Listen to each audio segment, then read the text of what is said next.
Hi, I'm Dr. Bertice Berry, and I want to tell you a story.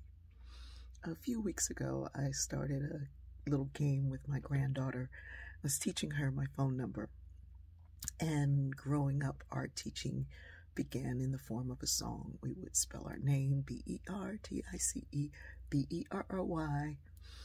We'd spell out our address, we'd spell out everything, and we'd do it in a song. There's something about combining the music and the lesson that makes it memorable for children.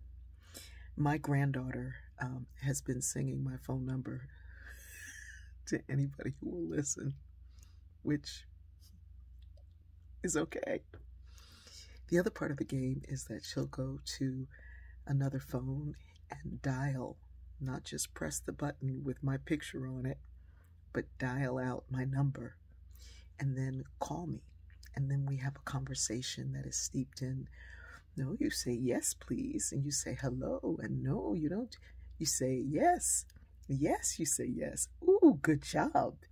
And so it's a combination of, manners and civility, memory, and being able to always connect and contact me. Now, she calls my number her phone number, which is fantastic. And this learning and sharing and giving and joyfully doing it has to be an ongoing process. Our technology is fantastic, but it's making a few of us a little bit lazy. Yesterday, I had a difficult situation where I was working with two different companies, and both were using brand new platforms. And when I say brand new, it wasn't worked out. And so no one knew how to make it work for different situations and scenarios. And so it was interesting because my millennials were here and everybody knew how to do the technology, but the why and the what and the outside, the big picture of it was, they needed the boomer for that. Just like having a landline with a cord in the closet so that when the power goes out, you have something that you can plug in. I learned it from my mother. I read a quote recently from John Dewey. I believe that education must be conceived as a continuing reconstruction of experience, that the process and the goal must be considered the same thing. The process and the goal must be considered the same thing. Some of you will hear that and say, what was that quote? Who said that? Can you put a link here?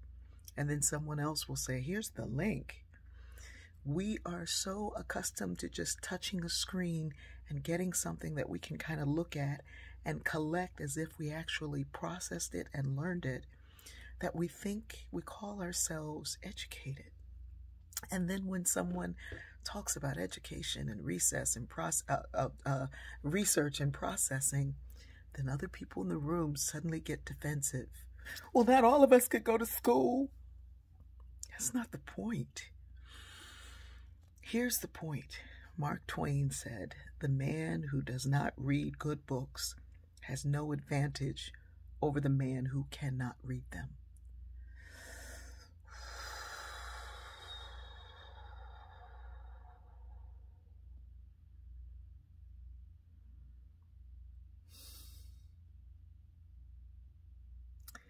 There is a Gnostic scripture that says, if a sighted man and a blind man are in darkness, neither one can see.